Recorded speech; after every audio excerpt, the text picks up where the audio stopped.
morning, crafty friends. It's Caroline, and I am back today with a Saturday Morning Makes. Saturday Morning Makes is an open collaboration that's hosted by Jillian Norwood over at Jillian Norwood Designs, and I'm going to have all of her contact information listed in the description box below.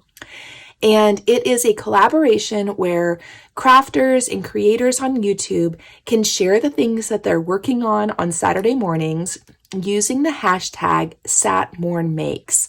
And it is such a wonderful collaboration because you can simply click on the hyperlink that's created whenever that is typed out, the hashtag SatMornMakes, and it will take you to a page of all of the postings of the collaborators and creators who are making things on Saturday morning and posting under that hashtag. And there are so many talented people participating. I just really suggest that you all click on that hyperlink and check out everybody's makes. They're really amazing. I haven't posted a lot this week. I didn't do my hashtag Let's Do Die Cutting Mondays post, and I had wanted to make a couple other posts, and I am running a little bit behind on some projects. So I want to give you a little life update. It's the end of the school year. I'm a single mom. We've got a lot of activities going on around here. And my eldest daughter graduated high school on Tuesday night. So that was a really big, wonderful celebration that we participated in. The school she attends, it's kind of a 3-day thing. We had her baccalaureate mass on Sunday. We had the robing ceremony on Monday, and then the graduation on Tuesday. And so there were a lot of activities and happenings at that time. And then, I've got, again, the end of school stuff for little ones. They've got birthday parties to attend today. There's just a lot going on. All that being said, I have a lot of projects that I'm working on, and I want to get them posted as soon as possible.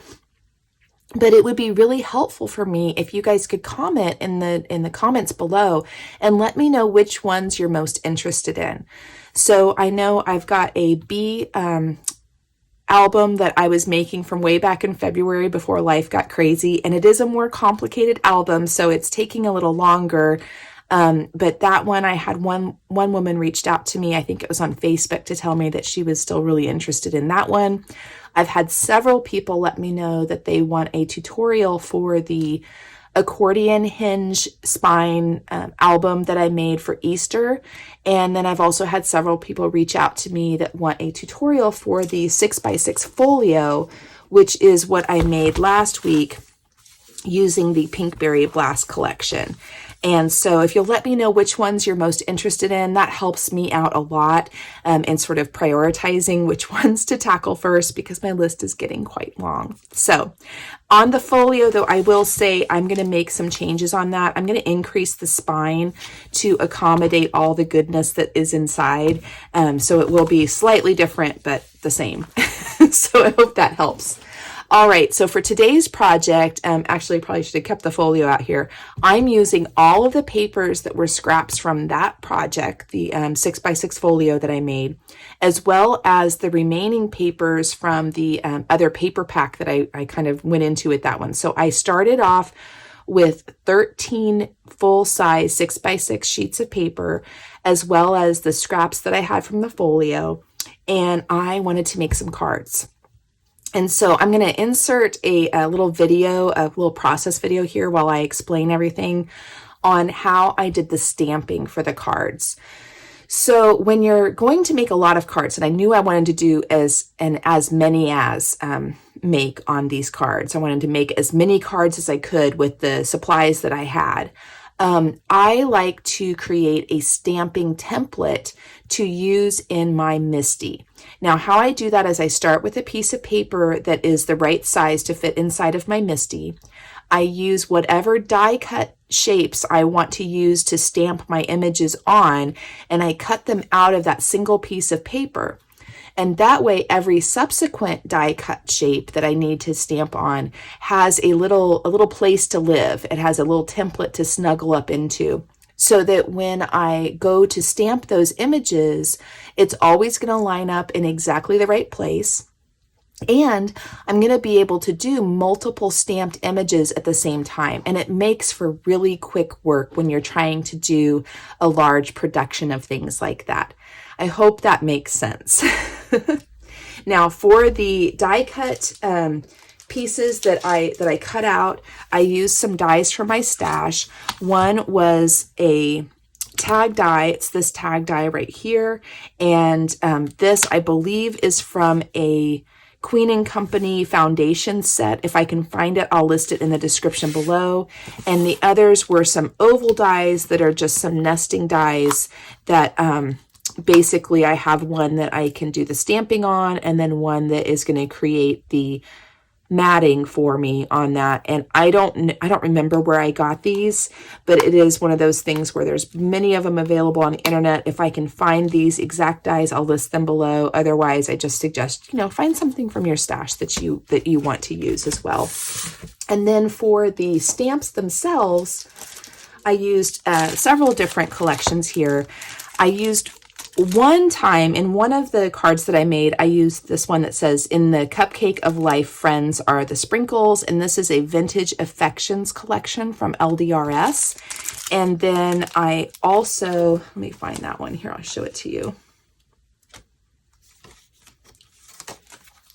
So that was this card here. And it's a fine stamp. It's just the font didn't really line up with maybe the look that I wanted for the stamps. And so I only did one of those. And then I quickly changed that to a thank you sentiment. And that is this one here. And in order to create that thank you sentiment, I used the thank you script from a Gina K design stamp collection. And then I found this little tiny heart off of this I Heart Crafting collection from Echo Park. So don't be afraid to mix and match your stamp sets with your die sets. Everything doesn't have to come in the package that you purchase it in. I felt like it needed a little bit of something up there, and that little heart from this I Heart Crafting set, just really was the perfect thing to put on there. And then for some of the other stamps, I used this collection from MayMay Made It called Let's Scoot, and it is so stinking cute, you guys. It's just adorable. And for this card, for this stamp set here, I used the scooter stamp and the "You Are Really Kind" in a connection there. And then I also used the "A Happy Hello" on some of them as well. And so those turned out really well. I like them a lot.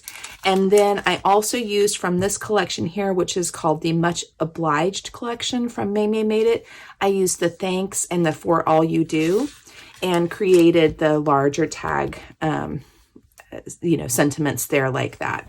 And so these are the cards that I was able to make using this adorable collection. Oh, I did want to point out, this is all I have left. So again, the collection was the Pinkberry Blast collection from Not2Shabby.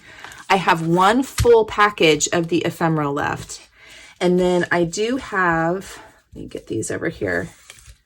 I have a few little pieces of the ephemera left from the first original package as well. You guys, these are chock full of ephemera pieces. As you can see, I used them on all the cards. This one I didn't, but this one I used her on there. She's so cute. And then this is the only paper that I have left. These are all my scraps from all the cards I made. And some of them are pieces of scraps from paper that I had in my collection, for the card bases or the matting pieces and stuff like that. But that's it. That's all I have left in the scraps department here. And in fact, let me see if I can find those. I was able to make 2 cards with the scraps, just gluing the random strips down onto a matting background and using that. And I think they turned out really well. I used the Love from Lizi peel-offs between, and I'll have that linked in the description below as well. But I'm really happy with what I was able to do. I think I made 44, 46 cards. I'm not sure. I'll do a final count here and I'll put the number up on the screen because this was a lot of cards and I've lost track at this point. So that's what I have left for these here, which I didn't use any of the paper collection on these. I only used the ephemera because it really just didn't need anything else. I thought this was so, so beautiful. In order to create this border on here, I did use this punch here from WeReMemory Keepers, and I just simply punched at the top and the bottom of that strip to put those across there. Oh, and the ribbons that I used were from the Spellbinders haul that I had posted a while back, and so those are still going strong. I still have a lot on those spools, and I'll be using more of those. I'm sure going forward, as well as some of these other ephemera pieces. They're just so cute.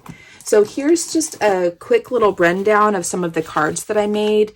I just think they turned out so pretty. I love the way the papers I just love them. I think they turned out really cute. And the collections with being able to use the ephemera with the paper and the stamped images, I just love them. So I'll run through these really quick so that you can sort of get an idea of what I made.